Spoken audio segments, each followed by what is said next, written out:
Autofile, Subhash here with the Chery Omoda E5. I'm going to give you a likes and dislikes of this car. Very fast one. I don't think I want to review this car. I don't really have time this week. This is the electric version of the Omoda 5. So the Chery Omoda E5. We're all familiar with the petrol version of the Chery Omoda, but this one is a lot different. It's got a multi-link rear suspension and the front is very, very good looking in my opinion with that angular look to the grille. But yeah, it's all electric and it goes up against the BYD Atto 3 and the MG4 as its main competitors. As you can tell, it's kind of a smaller crossover. It's not really a statement car, even though it does look very, very interesting for sure. But we'll get into it a little bit more. I think the package is quite compelling. 200 plus horsepower. PJ Old Town, am I right? 200 plus horsepower, 340 Newton meters of torque. 0 to 100 in 7.2 seconds. Competent package overall. The range is 400 plus kilometers. I think 430 was the quoted estimate. So 430 kilometers of range from this BYD sourced LFP battery is good enough, I would say. The package is very, very interesting. And the price, 147,000 ringgit, which is that sweet spot that the Atto 3 occupies right now. So let's get into it. This is my likes and dislikes. So the first thing to note that this is a CBU unit, hence the really nice blue interior and aqua coloured exterior.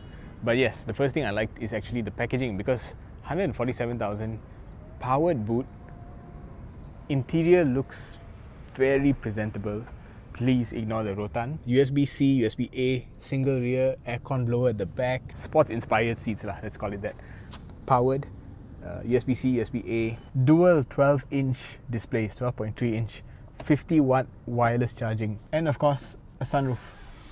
Not a panoramic one, but something that you can use. And as I mentioned before, the specifications, 430 kilometers of range, it's usable. So for that price, 147,000, this is quite good value. And if you think about it, if you're buying a petrol car at around 150,000 ringgit, it's hard to beat this kind of features and this kind of NVH, this kind of power. You can't get it elsewhere. So I think package-wise, it's really compelling and I like that. But that leads me to my first dislike. So the first complaint, I think, is the driving fundamentals. Of all the EVs that are tested in this range, I think this one is the one that gets a lot of things wrong. So brake regen feel is a little bit all over the place, very hard to gauge. You know, when you take your foot off the accelerator, a lot of EVs will give you a very perceivable brake regen feel. This one, it's hard to describe what's going on with the brake regen. Just a demonstration, we're on the maximum brake regen right now. No foot on anything and well, it's doing whatever it wants. Even at about 20, 24, going downhill, I don't feel any regen at all. No foot on any pedal. I have to brake myself. This is maximum regen. And yeah, that's just one minor complaint. The real complaint is the throttle feel. Because this one, when you give it full throttle, what happens is that the tires instantly lose grip. You get 100% power, it feels like. And then the scary part is this. What happens is you lift off the throttle and it feels like the electric motors are still giving out that kind of power, you know. It feels like kind of throttle misapplication is going on. Another demonstration. What I'm going to do is I'm going to give 100% throttle and I'm going to let go. 100%. It is still going forward. I had to press the brakes. Very scary. It's a little bit dangerous that the e-motor is allowed to just spike up like that. But it's not that bad because there's some other things to like about this car, such as, well, the looks. I mean, you cannot deny it looks good, especially with this front end. I mean, it just feels like the Omoda 5 was made for this front grille. I think Bo mentioned this in our review of the petrol version. The petrol version has that weird grille thing going on with all the metal studs. This angular look just looks so futuristic, and what's more, it actually jives with what they've done at the back. So you have angular front matching angular back here. You may not love this design, may not speak to you, but you cannot deny that it looks very good. Please ignore my rotan again. And this is the CBU model, limited production. If you can find one of these, please do yourself a favor and pick this one up. But look at that interior, man. The Chinese interiors are honestly the most daring, and I think sometimes they dare and they get it right. Look at that. You cannot deny that this, I mean, it's fake wood lah, but it just looks so presentable. This looks a bit like the BYD theme going on, but yes. Build quality as well, my god. Cannot deny that this feels like a car that would have cost 250,000 ringgit. I don't just like it, I think I love the way this car looks. Just so cool. But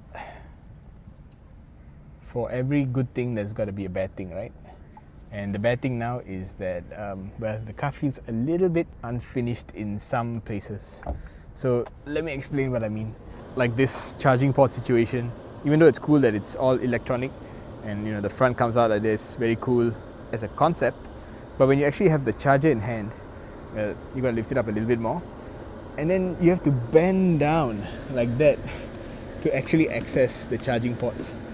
And I don't know, man, it just feels like one of those designs where they said, oh, it looks good, it works, let's just do it, and then they didn't really beta test it or anything like that. Okay, I think it's electronic, so I shouldn't push it back in. So the other thing that feels a bit unfinished is this thing. They've got like a driver monitoring system with a couple of cameras looking at your face. You can like squint for like 3 to 5 seconds and it'll panic and say like, hey, you're getting sleepy, let's turn on the invigoration mode or something like that.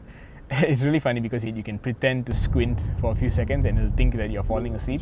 I mean, it's pretty cool, but it does feel like it's an unfinished feature lah. Like it needs a bit of polishing up. Besides that, yeah, you've got some controls here for like the in-car beeps and all that. You can just reduce the volume, which I'm thankful that they let you reduce the volume for all those annoying noises that you can at least now turn off. But the strange thing is they let you turn it down all the way to no sound for the turn signal, which I've never seen before in a car, and I'm wondering if it's against any regulation in any market to have no turn signal noise. Very strange. And I think under this category I would also put like some of the aircon controls being hidden away. I know this is not a specific problem to the Omoda E5. A lot of Chinese cars and a lot of electric cars have hidden away their controls for air conditioning, but I really find that this is something that is worth complaining about. So all these small things just make it feel a little bit unfinished or unpolished, even though the presentation looks very polished, right? The thing I like though is that, when you compare this against the Chery Omoda 5, the petrol version, this basically solves all the issues that I have with that, except for the size, because the Omoda 5 is a compact car. You can't run away from that by changing it to an electric car, right? But in other aspects, it does change everything, because like the front grille on this electric version looks so much better than the petrol version, and the look is just perfect. This is definitely what they were aiming for in terms of the vision for this car.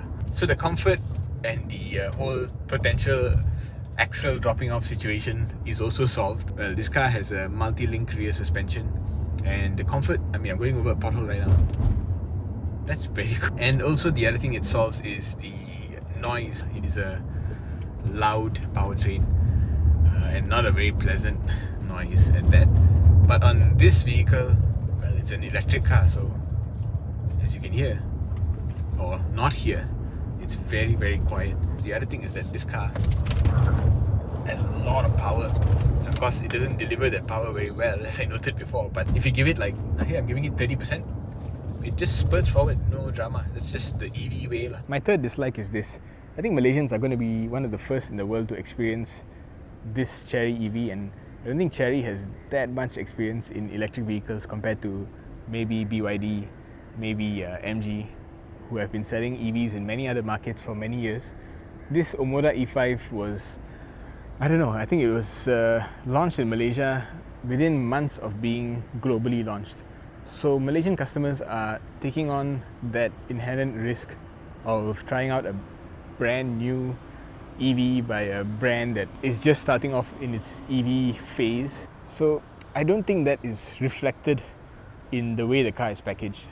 It's still priced as if it's a direct rival with the BYD Atto, where I think a little bit more aggression in the pricing is due. So closing thoughts, should you buy this car?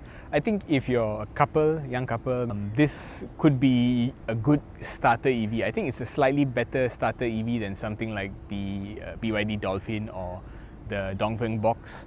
Those cars feel a little bit too basic, a little bit too small.